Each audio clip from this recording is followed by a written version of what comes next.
In this exercise tutorial, I'm going to be showing you how to do a legs elevated oblique crunch.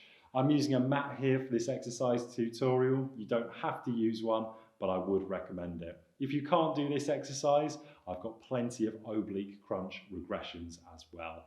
So firstly, what you're going to do is you're going to come into a position where you're on your back. You've got no gap here in the lower back. And what I want you to do is bring your legs directly above the position of your hips.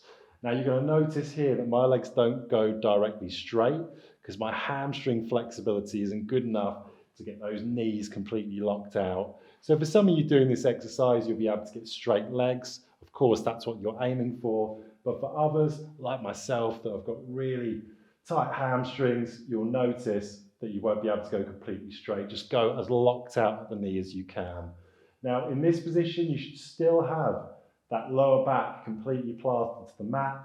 Your hands go behind your head, elbows forwards, and you're going to crunch not only up, but across your body on each repetition, keeping your knees above the position of your hips.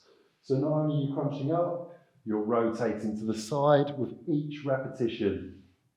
Once you've done your desired amount of repetitions, bend the knees and come back to that start position you was in previously.